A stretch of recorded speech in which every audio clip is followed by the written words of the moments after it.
네, 안녕하세요. 농구 좋아하는 럽볼입니다. 오늘 들려드릴 이야기도 꽤 흥미로운데요. 예로부터 인간은 어떤 분야든 상관없이 한 끗 차이로 생사와 승패가 갈리는 경우를 비일비재하게 겪어왔으며 매 순간의 경쟁에서 우위를 점하고자 스피드에 박차를 가했습니다. 그리고 이는 특히나 스포츠 선수들에게 더욱더 필수 불가결한 요소로 작용하고 있는데, 어떻게 해서든 1cm 혹은 0.1초라도 더 앞서가기 위해 순발력과 민첩성에 많은 노력을 기울이고 있으며, 농구 같은 경우는 도움 수비가 일상이기 때문에 막히기 전에 재빨리 상대의 허를 찔러야만 합니다. 그런 의미로 오늘은 세계 최고의 선수들이 모인 NBA에서 가장 속도가 빠른 짐승 디에런 팍스를 소개해드릴 건데요.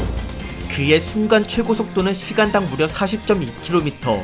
물론 지구에서 가장 빠른 우사인 볼트보다는 느린 편이지만 그래도 NBA에서만큼은 팍스를 따라올 선수가 없고 본인 스스로도 리그 넘버원을 확신하고 있으며, 게다가 세계에서 가장 많이 팔리는 농구 게임 NBA 2K에서도 팍스의 스피드가 랭킹 1위에 올라서 있습니다.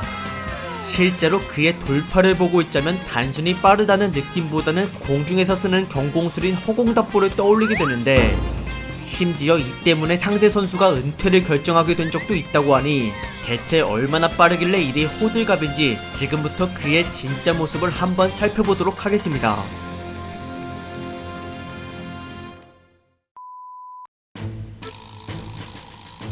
(1997년) 미국 루이지애나주의 뉴올리언스 도시에서 태어난 디에런 팍스는 애당초 운동신경에 대한 DNA가 특출났던 아이였습니다. 부모님은 둘 다 대학교 때까지 스포츠 선수로 활동을 했었는데, 아버지는 미식축구이고 어머니는 농구 쪽이었으며, 그에 따른 영향 덕분인지 팍스는 유아기 때부터 구기 종목과 달리기에 독보적인 재능을 보였습니다. 당시 그는 티볼이라고 하는 야구와 비슷한 스포츠를 즐기고 있었는데요. 차이점은 투수가 없을 뿐이지 규칙은 서로 거의 똑같다고 볼 수 있으며, 이때 팍스는 안타 한 번에 3루까지는 기본으로 갈 정도로 무척이나 빨랐다고 합니다. 이후 초등학교 1학년 7살 무렵에는 아버지를 따라 미식축구를 시작하였고, 여기서도 엄청난 속도를 뽐내며 5년 동안 각종 대회에서 상을 휩쓸고 다녔습니다. 그러다가 중학교 1학년 때부터 농구에 빠져들더니 1년 뒤에는 완전히 바스켓맨으로 탈바꿈하였는데요. 미식축구로 단련된 피지컬과 운동 능력, 그리고 공에 대한 감각 덕분에 그는 자신보다 2살 더 많은 형들을 상대로도 압도적인 활약을 펼칠 수 있었으며, 고등학교 농구부에 들어가고 나서도 마찬가지로 1학년 때부터 벌써 팀 내 에이스를 차지해냈습니다. 그리고 리더십마저 뛰어났기 때문에 선배들과 감독에게 무한한 신뢰를 받았고, 거기다 성실하기까지 한지라 하루도 빠짐없이 연습을 아침부터 밤늦게까지 거르지 않았으며, 그러한 노력들이 쌓이고 쌓인 끝에 팍스는 2학년을 마쳤을 때 국내에서 상위 20명 안에 드는 엘리트가 되었습니다.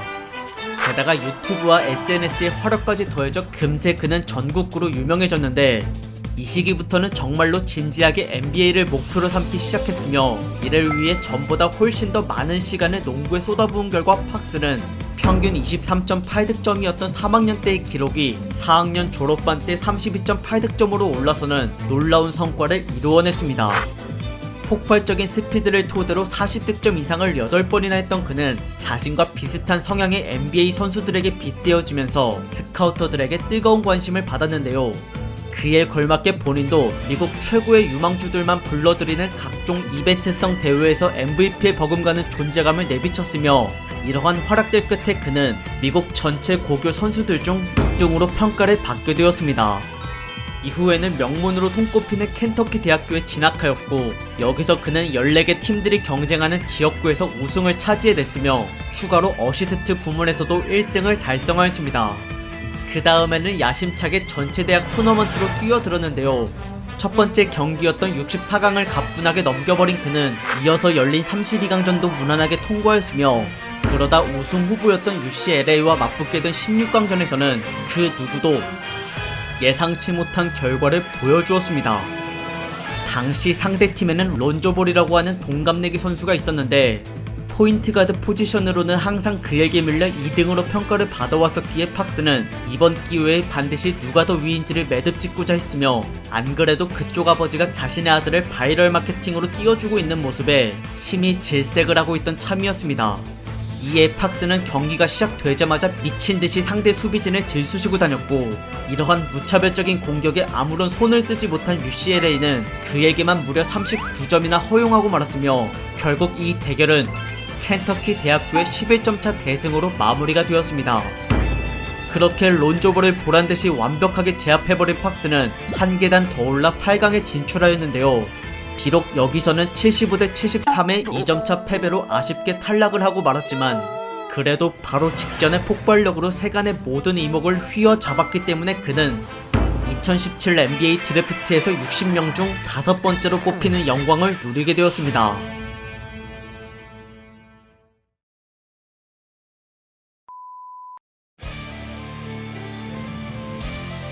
높은 순위로 세크라멘토 킹스의 지명을 받은 디에런 팍스.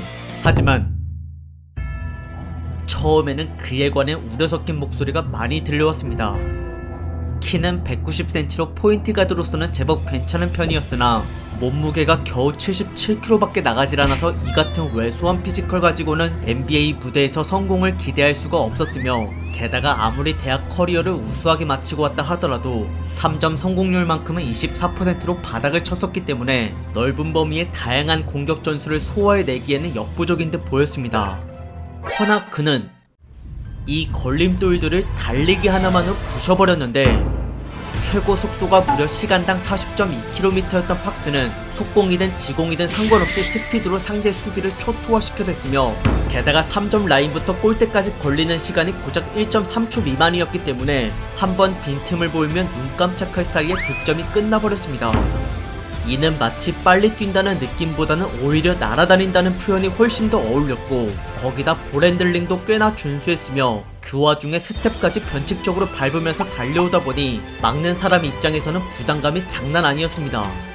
그렇다고 해서 이를 도움 수비로 해결할 수 있는 것도 아니었는데, 한 명을 더 보내는 순간 팍스는 귀신같이 이를 알아채고 오픈 찬스의 동료에게 패스를 찔러 넣었으며, 확실히 여우라서 그런지 플레이 스타일이 우직하기보단 교활한 쪽에 더 가까웠습니다. 슈팅 같은 경우에는 3점이 좀 부족할 뿐이지 미들슛과 근거리에서의 마무리는 나름 괜찮은 성공률을 보였고, 또한 워낙 강심장이다 보니 한 골 차이로 승패가 갈리는 중요한 상황에서 위닝샷을 여러 번 꽂아놓곤 했습니다. 그러나 사실 이 클러치 능력은 세크라멘토 킹스의 단장을 난처하게 만들기도 했는데요. 이때 단장은 낮은 순위로 시즌을 마감해서 높은 확률로 드래프트 상위 지명권을 얻고자 했었기에 이악 물고 뛰는 팍스를 노심초사하며 바라볼 수밖에 없었습니다. 하지만 전체 30개 팀들 중 24등이라는 애매한 위치임에도 불구하고 팍스는 구단을 대표하여 드래프트 추첨날 황금손을 발동해 4.9%라는 극악의 확률을 뚫고 2순위 지명권을 차지해냈으며, 곧이어 18-19 시즌부터는 킹스의 중심이 되어 동료들과 함께 플레이오프 진출을 목표로 삼았습니다. 당시 킹스는 무려 12년 동안이나 플레이오프를 밟아보질 못했기 때문에 팬들은 이제 막 2년차에 접어드는 이 어린 선수의 포부에 무척이나 감동을 받았는데요. 슈팅 연습과 더불어 6kg이나 근육을 붙이고 돌아온 팍스는 전보다 더 훌륭한 경기력을 발휘하였으며, 30%에 불과했던 3점 성공률은 37%로 상승하였고, 몸싸움 경합에서도 균형을 잃지 않는 모습을 보였습니다. 그리고 왼손잡이이기 때문에 과거에는 오른쪽 드리블이 매우 부자연스러웠지만 이제는 어느 방향이든 상대를 매끄럽게 돌파해냈으며, 정말 말 그대로 수비를 찢는다는 표현이 가장 잘 어울리는 선수가 되었습니다. 반대로 그가 수비를 할 때 역시도 공격 못지않게 존재감이 대단했는데요. 스피드가 빠르다 보니 오픈 찬스의 상대를 끝까지 추격해서 뒷블락으로 저지하는 장면이 종종 나왔고, 인터셉트를 비롯한 스틸 또한 한 경기에 평균 1.6개씩 기록하였으며, 그렇게 공수 모두에서 날카로운 활약을 펼쳤던 팍스는 금세 슈퍼스타의 잠재력을 지녔다는 찬사를 듣게 되었습니다. 한편 플레이오프 진입에 대해서는 구단이 아직 리빌딩을 완성하지 못했기 때문에 아깝게도 1순위 아래인 서부 9등으로 실패와 함께 끝나고 말았지만, 그래도 이 한자릿수 등수는 구단 역사상 2006년 이후 처음인지라 연고지인 세크라멘토 도시가 시즌 내내 떠들썩했으며, 그 열풍을 일으킨 주인공 디에런 팍스는 2019 농구 월드컵에 앞서 미국 국가대표에 뽑히는 경사를 누리게 되었습니다. 허나 그는 다음 시즌 플레이오프 진출에 집중하고자 국가대표직을 내려놓고 개인 훈련에 들어갔는데요. 그 정도로 팍스는 킹스에게 엄청난 애정을 갖고 있었으며, 비록 팀 전력은 이전보다 나아진 게 하나도 없었지만 그래도 이번만큼은 아무도 우려하지 않는 이 스몰마켓 구단을 충분히 부흥시킬 수 있을 것이라 생각하였습니다. 하지만 그 소망은 예상치 못한 악재들로 무너져버렸습니다.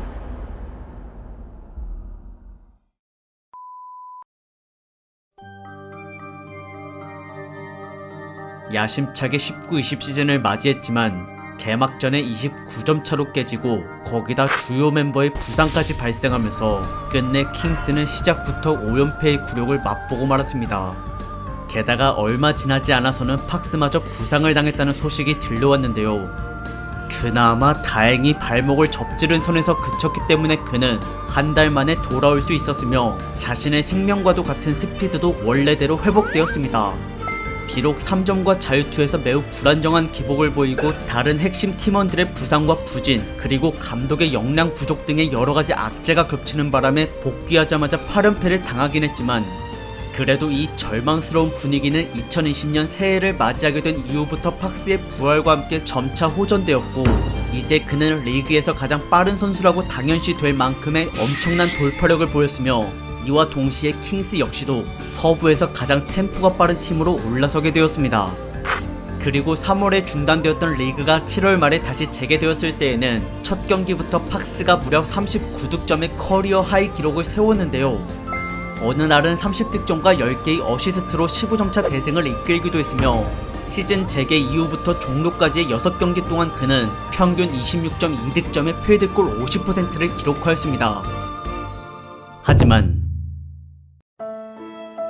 이 같은 눈부신 활약에도 불구하고 킹스는 다른 팀원들의 부진한 활약 때문에 플레이오프 진입을 해내지 못했고 그렇게 결국 이번에도 암흑기를 벗어나지 못한 채 서부 12등으로 가라앉았습니다. 그래도 팬들은 3년간 많은 발전을 보인 디에런 팍스를 자랑스러워하며 여전히 희망을 품고 있는데요. 3점 성공률이 29%로 떨어진 건 유감스럽지만 그나마 필드골과 평균 득점만큼은 계속 올라가는 중이기에 구단에서는 그를 비싼 값으로 붙잡으려 하고 있으며 한편으로 팍스 역시도 자신의 손으로 직접 스몰마켓의 한계를 넘어서고자 킹스에 남겠다고 선언을 하였습니다. 이러한 그의 도전 정신과 승부욕은 사실 어릴 때부터 게임과 만화를 통해서 길러졌는데요. 당시 팍스의 최애 작품은 바로 드래곤볼이었고 거기 나오는 캐릭터들 중에서는 베지터를 가장 선호했으며 1인자인 손오공을 넘어서기 위해 쉴 수 없이 노력하는 그의 모습이 너무나도 마음에 들었다고 합니다. 심지어 SNS에서는 자신의 거주지를 베지터의 고향으로 해놓기까지 했는데 워낙 유명한 덕후이다 보니 여러 업체들로부터 드래곤볼 관련해서 다양한 선물과 협찬을 받았으며 그 중에는 애니 속 베지터를 보여주는 컴퓨터 본체도 있었습니다. 이처럼 취미가 조금 유별난 편이긴 한데 그러나 이래봬도 팍스는 3살짜리 아들을 키우고 있는 어엿한 아버지이고 최근에는 아이의 엄마이자 자신의 여자친구에게 정식으로 프로포즈를 했다고 하는데요.